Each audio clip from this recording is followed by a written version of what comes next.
Hello everyone, welcome to practice mock. आपके SBI clerk video sessions को आगे ले जाते हुए आज हम लोग डिस्कस करेंगे रीडिंग कॉम्प्रिहेंशन। तो आइए स्टार्ट करते हैं पहले पैसेज पढ़ने से। Infrastructure is a development necessity but it's expense is a barrier and assistant from China is attractive. क्या कह रहे हैं कि हाँ, इंफ्रास्ट्रक्चर ज़रूरत तो होता है, हमें अगर प्रोग्रेस करना है, अगर हमें डेवलप करना है तो इंफ्रास्ट्रक्चर होना इज़ वेरी इंपॉर्टेंट, लेकिन उसका एक्सपेंस, उसमें जो खर्चा लगता है इंफ्रास्ट्रक्चर डेवलप करने में, इट्स अ बैरियर। ठीक है, वो एक काइंड ऑफ ऑब्स्टेकल है आपके पाथ में। And assistant from China is attractive, मतलब ये कह रहा है कि इंफ्रास्ट्रक्चर डेवलपमेंट बहुत ज़्यादा इंपॉर्टेंट होता है लेकिन उतना ही ज़्यादा एक्सपेंसिव भी होता है। और ऐसे ही सिचुएशन में जहाँ पे वो नेसेसिटी भी है लेकिन एक्सपेंसिव भी है, अगर चाइना आके इन्वेस्टमेंट दे रहा है so it's kind of an advantage. ठीक है, more than 60 countries have signed agreements for China to fund infrastructure projects. ठीक है, लगभग 60 से भी ज़्यादा कंट्रीज़ ने एग्रीमेंट साइन किए हैं। ठीक है, जहाँ पे चाइना उनकी इंफ्रास्ट्रक्चर प्रोजेक्ट्स में पैसे लगा रहा है। ठीक है, however, loan recipients should not assume that infrastructure will automatically transform their economy। लेकिन जो लोग भी इंफ्रास्ट्रक्चर डेवलपमेंट के लिए चाइना से लोन ले रहे हैं, उन्हें ये बात याद रखनी चाहिए कि इंफ्रास्ट्रक्चर से ही, अगर इंफ्रास्ट्रक्चर डेवलप हो जाता है, अच्छा हो जाता है, तो ही ऐसा ज़रूरी नहीं है कि उनकी इकोनॉमी भी डेवलप हो जाएगी।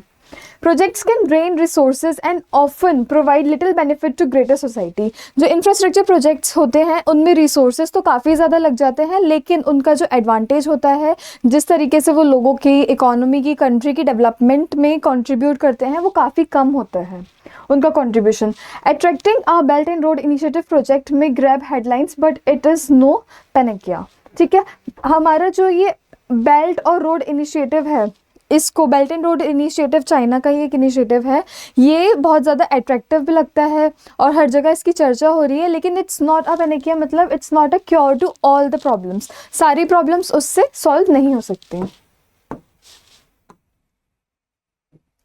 Currently, Sri Lanka is unable to service debts to China lenders for expensive but largely unused ports, airports and highway। ठीक है, श्रीलंका ने चाइना से लोन ले रखा था अपने पोर्ट्स, एयरपोर्ट्स और हाईवेज़ को बनाने के लिए, जो कि काफ़ी ज़्यादा एक्सपेंसिव था उनको बनाना, लेकिन उनकी वो अब लोन तो उसने ले लिया था लेकिन अब वो लोन चुका नहीं पा रही है। क्यों? क्योंकि ये पोर्ट्स ज़्यादा यूज़ में नहीं आते हैं। Designed for 1 million passengers per year, Mattala Rajapaksa international airport in south east Sri Lanka now handles रफली 12 पैसेंजर्स पर डे। एम क्या था कि उस एयरपोर्ट पे कम से कम per year 1 million passengers travel करेंगे, यूज़ करेंगे उस एयरपोर्ट को, लेकिन करेंटली सिर्फ 12 पैसेंजर्स एक दिन में यूज़ करते हैं। ठीक है, this less than 1% of original projections but the airport cost the country $209 million. ये जो सोचा गया था उसका 1% से भी कम है। ठीक है, जितना सोचा गया था कि 1 मिलियन पैसेंजर्स होंगे 1 ईयर, उसका जो उस पर्टिकुलर जो उन लोगों ने विजन सेट किया था उसका बहुत ज़्यादा 1% से भी कम है।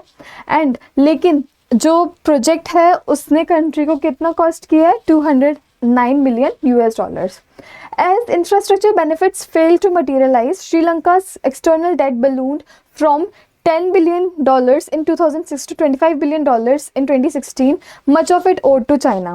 लेकिन जब हमने देखा कि इंफ्रास्ट्रक्चर डेवलपमेंट करने से भी कोई प्रोग्रेस नहीं हुआ है, उल्टा कंट्री डेट में चली गई है, तो उसका डेट कितना बढ़ गया है? $10 बिलियन था 2006 में और अब $25 बिलियन हो गया है 2016 में। एंड ज़्यादातर किसको चुकाना है वो लोन? चाइना को। ठीक है, चाइना को पे करना है, रीपे करना है। चाइना से लोन लिया था श्रीलंका ने।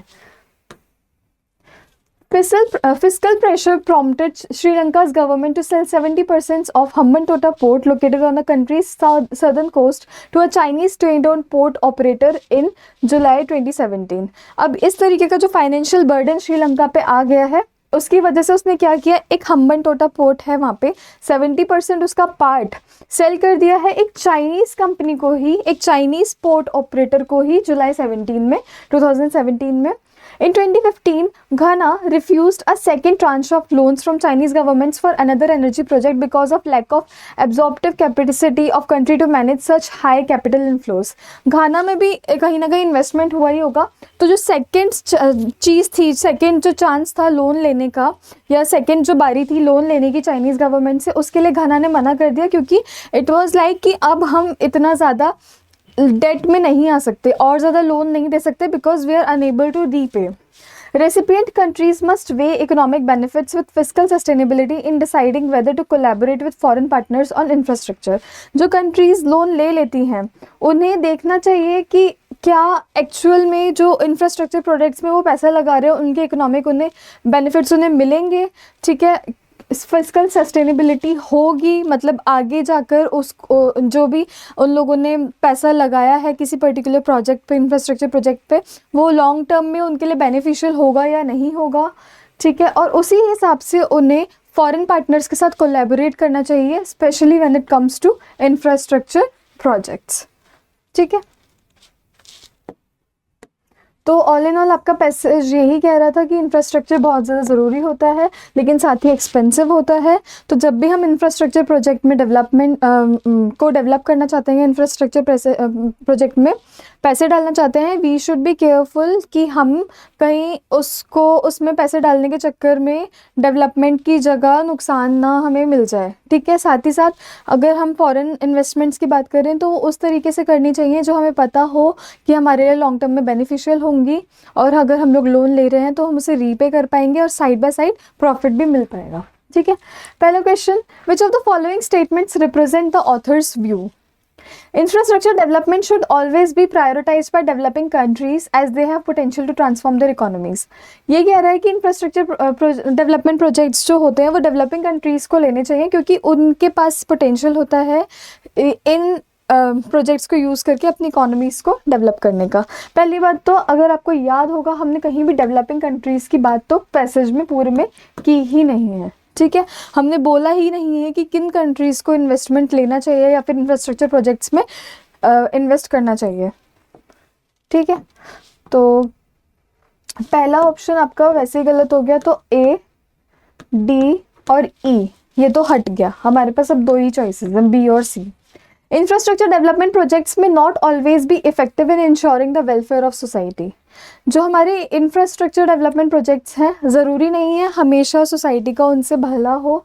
ये कहीं ना कहीं हम इन्फर कर सकते हैं कि जो हमारे इंफ्रास्ट्रक्चर डेवलपमेंट प्रोजेक्ट्स हैं वो उनसे सोसाइटी का बेनिफिट नहीं हो सकता, मतलब क्योंकि जिस तरीके से हमने केस देखा श्रीलंका का और घाना का, तो उनका एम तो था कि वो लोग इन्वेस्ट करेंगे तो उन्हें बेनिफिट मिलेगा, लेकिन उल्टा वो डेट में ही जाते रहे और आज की डेट में काफ़ी ज़्यादा ख़राब वहाँ पे सिचुएशन है.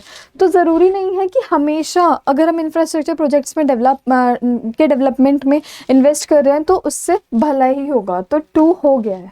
ठीक है, 3 देख लेते हैं, गलत ही है, हमें पता चल गया, पर क्यों है? Infrastructure development project should not be carried out using foreign investments.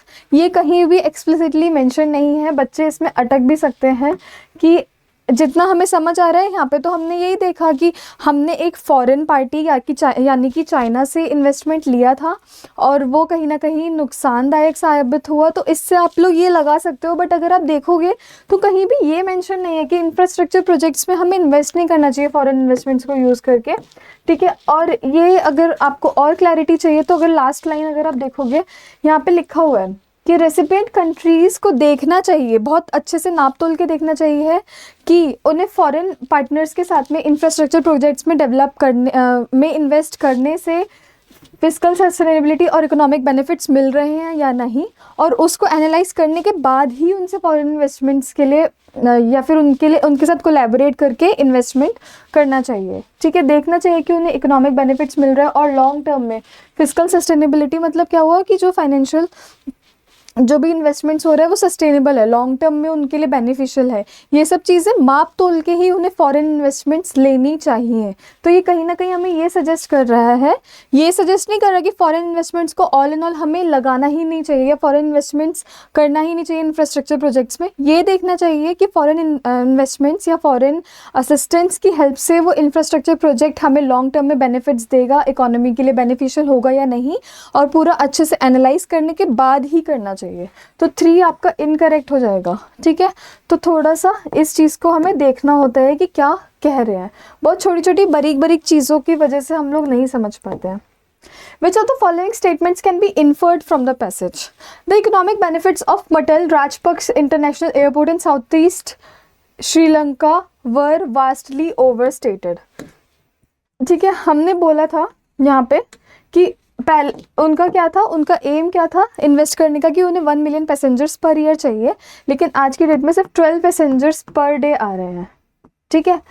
तो कहीं ना कहीं ओवर स्टेट ही कर दिया था, अच्छे से एनालाइज नहीं किया था, जितना सेट कर लिया था गोल उतना नहीं हो पा रहा है, तो ये इन्फर किया जा सकता है, ठीक है। तो ये इन्फर किया जा सकता है, तो ऑप्शन बी और सी हट गया। The economic benefits of infrastructure projects outweigh the costs accrued because of the environmental degradation caused by them. ठीक है, जो इकोनॉमिक बेनिफिट्स हैं इंफ्रास्ट्रक्चर प्रोजेक्ट्स के, वो कहीं ना कहीं कॉस्ट से आउटवे द कॉस्ट एक्रूड, जितना हम अज्यूम करते हैं कि कॉस्ट लगेगा उससे ज़्यादा हो जाता है, क्योंकि उनकी वजह से इकोनॉमिक इन्वायरमेंटल डिग्रेडेशन हो जा रहा है। तो इन्वायरमेंटल डिग्रेडेशन की कोई बात ही नहीं हुई है, तो ऑप्शन आपका ई भी एलिमिनेट हो गया, ठीक है। उसके बाद में the economic benefits of infrastructure project are often vastly overstated. जो इकोनॉमिक बेनिफिट्स हैं इंफ्रास्ट्रक्चर प्रोजेक्ट्स के, उन्हें हम लोग ज़्यादातर ओवर स्टेट कर देते हैं, या फिर ज़्यादातर ये समझ लेते हैं कि हमारे लिए बेनिफिशियल ही होगा, बट एक्चुअल में नहीं होता। तो पूरे पैसेज में हम लोगों ने यही बात कर रखी है कि जो इकोनॉमिक प्रोजेक्ट्स हैं, हम लोग को ये लगता है कि जैसे कि फर्स्ट लाइन में भी आप देख सकते हैं कि फर्स्ट लाइन में हम लोगों ने अगर देखा होगा तो हमें पता चलेगा, जैसे कि हमने यहाँ पे बात की है कि इंफ्रास्ट्रक्चर प्रोजेक्ट्स बहुत ज़्यादा नेसेसरी होते हैं, लेकिन एक्सपेंस बैरियर होता है। तो कहीं ना कहीं हम लोगों ने, जो इन कंट्रीज़ ने गलती की है, श्रीलंका और घाना ने, इन लोगों ने इन्वेस्टमेंट ले लिया था यही सोच के कि इकोनॉमिक बेनिफिट्स मिलेंगे, बट नहीं मिले। तो कहीं ना कहीं वो लोगों को एक मिसपरसेप्शन था कि उससे बेनिफिट मिलेगा। तो सी भी, थर्ड वाला भी इन्फर हो सकता है। Next, as per the passage, which of the following statements is true? The author believes that countries that receive Chinese loans must not use it for infrastructure development. ऐसा तो कहीं भी नहीं बोला हुआ है, ठीक है, कि चाइनीज़ लोन्स ले लो लेकिन इंफ्रास्ट्रक्चर प्रोजेक्ट्स के अलावा कहीं इन्वेस्ट करने के लिए, ऐसा कहीं भी नहीं बोला हुआ है, ठीक है। तो ऑप्शन ए आपका इनकरेक्ट हो गया। तो ए, सी, ई। The author has advocated the exercise of caution from countries that receive Chinese loans, and he believes that they must consider the financial viability of infrastructure projects. तो ऑथर ने ये बोला है कि बहुत ध्यान से उन कंट्रीज़ को चाइनीज़ लोन्स लेने चाहिए, किसी भी कंट्री को चाइनीज़ लोन्स लेने चाहिए और देखना चाहिए कि वो फाइनेंशियली बेनिफिशियल हैं कि नहीं। तो ये तो ट्रू ही ट्रू है, ठीक है। उसके बाद में थर्ड है, Sri Lanka and Ghana have become victims of Chinese aggression in south east Asia. अब यहाँ पे बहुत सारे बच्चे ऑप्शन डी मार्क कर देंगे, जो कि इनकरेक्ट है, ठीक है। ये कह रहा है कि चाइनीज़ एग्रेशन मतलब चाइना ने कहीं ना कहीं अपनी पावर, अपना कंट्रोल स्टैब्लिश किया है, या फिर फोर्सफुली श्रीलंका और घाना में अपने आप को स्टैब्लिश किया है और वहाँ के लोगों को किसी तरीके से प्रॉब्लम पहुँचाई है। यहाँ पे ऐसा तो है नहीं, चाइनीज़ एग्रेशन, चाइना का जो इन्वॉल्वमेंट श्रीलंका और घाना में है वो फोर्स्ड तो है नहीं, ठीक है। आपको लोन चाहिए था तो आपने चाइनीज़ लोन लिया, चाइनीज़ गवर्नमेंट से लोन लिया है सामने से जा कर के, तो वो चाइनीज़ एग्रेशन नहीं हुआ है ना। तो ऑप्शन 3 आपका इनकरेक्ट। उसके बाद में नेक्स्ट पैसेज हमारा आ जाता है, ये भी चाइना से रिलेटेड ही है, तो इसको भी पढ़ लेते हैं। China has achieved historic progress in domestic growth and is now turning to environmental sustainability, ठीक है। इंटरनली डोमेस्टिक ग्रोथ पे अच्छा परफॉर्म किया है चाइना ने, और अब वो करने के बाद उसका फोकस कहाँ हो गया, एनवायरमेंटल सस्टेनेबिलिटी पे। By 2020 China plans to spend more than $360 billion developing renewable energy while decommissioning coal fired power plants. 2020 तक चाइना का एम क्या है कि वो रिन्यूएबल एनर्जी में अच्छा खासा पैसा इन्वेस्ट करेगा, और साथ ही साथ किसे फंड नहीं करेगा, डीकमीशन किसे करेगा, किसे फंडिंग्स नहीं प्रोवाइड करेगा, या फिर किससे अपनी जो फंडिंग्स हैं या फिर जिसमें पैसा लगाना है उसको कम करता जाएगा और हटा देगा, that is coal fired power plants. China's commitment to clean domestic energy is also demonstrated by its issuance of 40% of world's green bonds in 2016। जो चाइना का कमिटमेंट है इन्वायरमेंटल फ्रेंडली अप्रोच लाने का या फिर इन्वायरमेंट सस्टेनेबिलिटी की तरफ, वो इस चीज़ से भी हम देख सकते हैं कि उसने 40% इन्वेस्टमेंट किया है इन वर्ल्ड्स ग्रीन बॉन्ड्स। कब, 2016 में।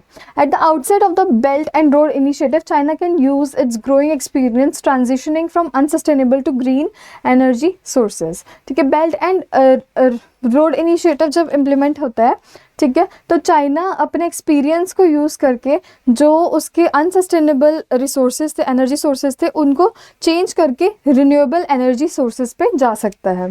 This could shape a new generation of environmentally sensitive infrastructure developments around the world.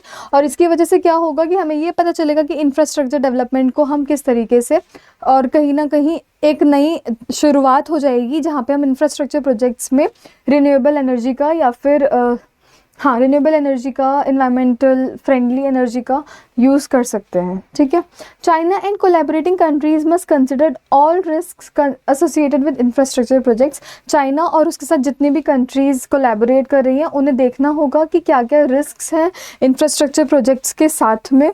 ठीक है, not only financial but environmental and social. ठीक है, ये सिर्फ ये नहीं कि इंफ्रास्ट्रक्चर प्रोजेक्ट्स में एक्सपेंसिव होते हैं, मतलब सिर्फ फाइनेंशियल बर्डन नहीं होता, लेकिन इन्वायरमेंट और सोसाइटी के लिए उन पे इन्वायरमेंट और सोसाइटी पे इन प्रोजेक्ट्स का क्या इम्पैक्ट पड़ता है। Belt and road initiative participants should रफली evaluate infrastructure in reference to national development goals rather than using projects solely for political theatre. ये हमारा पहला क्वेश्चन है जहाँ पे ये 4 वर्ड्स दिए हुए हैं बोल्ड में, हमें बताना है कौन सा कंटेक्चुअली फिट नहीं बैठेगा, तो यहीं से कर देते हैं। Belt and road initiative participants, ठीक है, बेल्ट एंड रोड इनिशिएटिव में जितने भी कंट्रीज़ हैं, China and it's collaborating countries and the collaborating countries जो भी उसमें है, तो पार्टिसिपेंट्स तो ठीक है। शुड रफली इवेल्युएट, रफली तो इवेल्युएट नहीं करना है ना, हमने बोला कि हमें एग्जैक्टली देखना है कि इन्वायरमेंट के लिए या फिर all in all infrastructure projects के क्या क्या आपके डिसएडवांटेजेस होते हैं, ताकि हम उनको असेस करने के बाद में इन प्रोजेक्ट्स को इस हिसाब से करें कि ये एनवायरनमेंट के लिए फ्रेंडली हो, फाइनेंशियली भी अच्छे से हो जाएं, ठीक है, बर्डनसम ना हो, और साथ ही साथ सोसाइटी के लिए भी। सो शुड रफली इवेल्युएट नहीं होना चाहिए, रफली की जगह अभी हम बताते हैं क्या आएगा। इंफ्रास्ट्रक्चर इन रेफरेंस टू किसके रिगार्ड में, नेशनल डेवलपमेंट गोल्स के रिगार्ड में। ठीक है, इंफ्रास्ट्रक्चर प्रोजेक्ट्स को देखना है किसके रिगार्ड में, नेशनल डेवलपमेंट गोल्स के रिगार्ड में, rather than just using the projects solely for political theatre. और हमें सिर्फ सोली मतलब ओनली, ठीक है, सिर्फ ये नहीं देखना है कि ये प्रोजेक्ट्स का इम्पैक्ट पॉलिटिकली क्या होगा या फिर पॉलिटिकली बेनिफिशियल है या नहीं, हमें बाकी एस्पेक्ट्स को भी कंसिडर करना है। तो हम रफली इवेल्युएट करेंगे तो बाकी एस्पेक्ट्स को कैसे कंसिडर करेंगे, I think it should be thoroughly. ठीक है, अच्छे से इन डिटेल हमें सब चेक करना है। In 2016, the China-led Asian Infrastructure Investment Bank, whose loan portfolio may rival that of the World Bank within the next 2 decades, released a framework that includes environmental, social and governance standards। 2016 में China lead bank है, एक Chinese bank है या फिर China ने जिसको develop किया है, उसको रन कर रहा है, एशियन इंफ्रास्ट्रक्चर इन्वेस्टमेंट बैंक, जो किस लेवल पे लोन्स प्रोवाइड कर सकता है या फिर किसको compete कर सकता है इन फ्यूचर, वर्ल्ड बैंक की टक्कर का होने वाला बैंक, ठीक है, हो सकता है इन नेक्स्ट 2 डिकेड्स। उसने एक फ्रेमवर्क बनाया है जिसमें हमने इन्वायरमेंटल, सोशल, गवर्नमेंट सारे स्टैंडर्ड्स को कंसिडर किया है कि ये जो गाइडलाइंस हैं इनके थ्रू हमें ये पता चलता है कि Chinese institutions global infrastructure lending में किस तरीके से इन्वॉल्व हैं। एक इनका पता चलता है मतलब क्या हो गया कि इन गाइडलाइंस के थ्रू हमें ये पता चलता है कि अगर Chinese institutions global economic lending में, इंफ्रास्ट्रक्चर लेंडिंग में अगर इन्वेस्ट करेंगे, ठीक है, उनको सपोर्ट करेंगे, तो कहीं ना कहीं सिर्फ पॉलिटिकल बेनिफिट्स के बारे में नहीं सोचना, इन्वायरमेंट के लिए उनका क्या इम्पैक्ट रहेगा, कॉस्ट उनकी कैसी रहेगी, कितनी रहेगी, साथ ही साथ सोसाइटी के लिए वो बेनिफिशियल है या नहीं, ये सब चीज़ें भी देखनी होती हैं। दे कैन ऑल्सो भी इम्प्लीमेंटेड फॉर इंडिविजुअल प्रोजेक्ट्स। ये इंडिविजुअल प्रोजेक्ट्स के लिए भी इम्प्लीमेंट की जा सकती हैं गाइडलाइंस, किसमें, जो भी हमारी belt and road initiative countries हैं, ठीक है, ये जो पर्टिकुलर प्रोजेक्ट है बेल्ट एंड रोड इनिशिएटिव, इन सारी जो जितनी भी कंट्रीज़ हैं ये कैसे फंक्शन कर रही हैं इस पर्टिकुलर प्रोजेक्ट को सपोर्ट करने के लिए, उसमें भी। Ensuring these guidelines are faithfully observed requires a level of transparency that is arguably dash in China. ये देखना कि ये सारी जो गाइडलाइंस हैं ये अच्छे से इम्प्लीमेंट हो रही है, उसके लिए हमें एक लेवल ऑफ ट्रांसपेरेंसी चाहिए। हमें जो पूरा वो इंफ्रास्ट्रक्चर प्रोजेक्ट डेवलप होगा, हमें हर एक चीज़ की डिटेल चाहिए कि उसकी कॉस्ट क्या है, ठीक है, वो सच्ची में इन्वायरमेंट फ्रेंडली रिसोर्सेज को यूज़ कर रहे हैं, नहीं कर रहे हैं, वो सोसाइटी के लिए बेनिफिशियल है या नहीं है, ये लेवल ऑफ ट्रांसपेरेंसी चाहिए। That is arguably dash in China. वो चाइना में कैसी है, कहीं ना कहीं नहीं है, ऐसा ही इंप्रेशन आ रहा है अभी ब्लैंक देख के। आर्ग्यूएबली देखो क्या है, एडवर्ब है, वो मॉडिफाई करेगा एडजेक्टिव को, तो हमें एडजेक्टिव चाहिए ब्लैंक में। आर्ग्यूएबली लास्टिंग मतलब लंबे समय तक चलने वाला, तो ये तो हम नहीं बोल सकते transparency that is arguably lasting in China, ठीक है। हमें कहीं ना कहीं यहाँ पे ये इंप्रेशन मिल रहा है कि लेवल ऑफ ट्रांसपेरेंसी चाइना के पास नहीं है, तो ये नहीं फिट होगा। स्पर वैसे ही नहीं फिट होगा, स्पर एक वर्ब है जिसका मतलब है टू इनकरेज समथिंग, ठीक है, और समवन टू डू समथिंग, तो ये नहीं आएगा। रिस्पाइट भी नहीं आएगा, वो एक नाउन है जिसका मतलब होता है एक शॉर्ट ब्रेक लेना किसी अनप्लेजेंट या डिफ़िकल्ट सिचुएशन से। अनप्रेसिडेंटेड, हाँ, ऐसी जो ट्रांसपेरेंसी है ये चाइना में नहीं देखी गई है, अभी तक ऑब्जर्व नहीं की गई है, या फिर हम कहीं ना कहीं नहीं बता सकते कि वो ट्रांसपेरेंसी, लेवल ऑफ ट्रांसपेरेंसी हमें चाइना से मिल सकती है या नहीं, ठीक है, तो वो फिट हो रहा है। इमिनेंट कंटेक्चुअली इनएप्रोप्रिएट है। इमिनेंट का मतलब होता है about to happen, something about to happen, होने वाला है, सो ये पता चल गया। नेक्स्ट,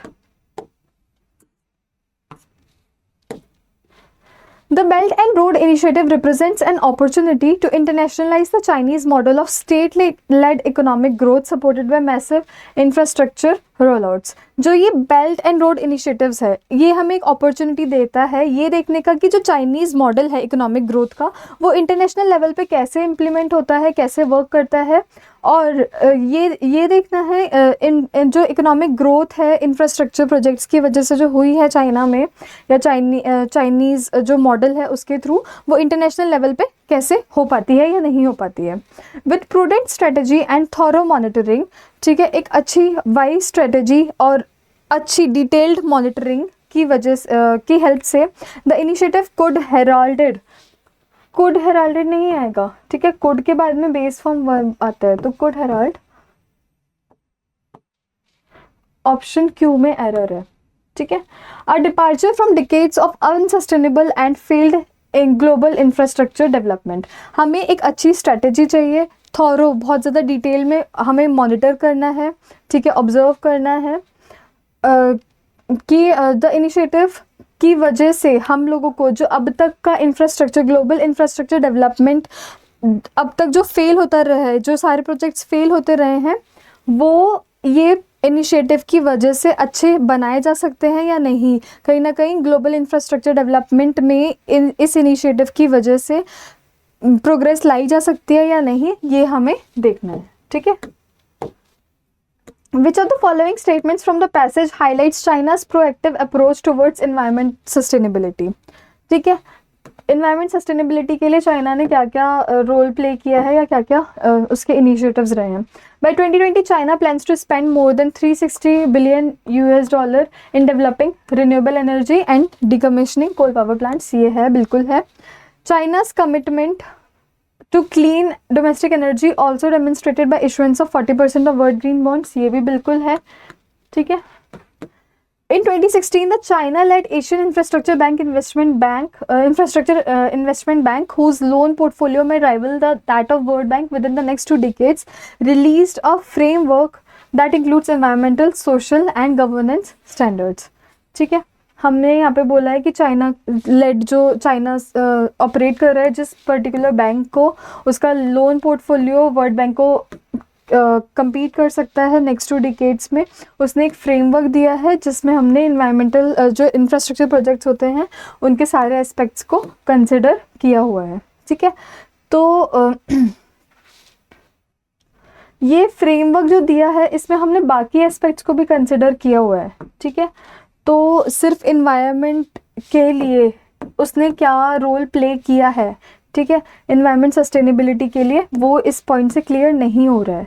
वो सिर्फ 1 और 2 से ही क्लियर हो रहा है, क्योंकि थर्ड वाला पॉइंट फ्रेमवर्क की बात करता है जिसमें हमने बाकी एस्पेक्ट्स को भी कंसिडर किया हुआ है. लेकिन वो दोनों ये स्टेप्स दिखाते हैं जो चाइना ने लिए हैं to make its initiative environmental friendly. ठीक है, सो 1 और 2 हमारा हो जाएगा लेकिन 3 नहीं हो पाएगा. ठीक है, तो कई बार हमारे ऑप्शंस होते हैं, हम लोग अगर सिर्फ ऑप्शंस देखेंगे, क्वेश्चन को ठीक से नहीं पढ़ेंगे तो हम लोग तीनों मार्क कर देंगे, ऑल 1 2 3, लेकिन वहीं पे गलत हो जाएगा. हमें क्वेश्चन पढ़ना है, फिर ऑप्शंस पढ़ने हैं और उस हिसाब से लगाना है. ठीक है, all in all I hope आपको सेशन आज का पसंद आया होगा. कोई भी आपको डाउट है, क्वेरी है, तो आप टेलीग्राम चैनल पे हम लोगों से बात कर सकते हैं.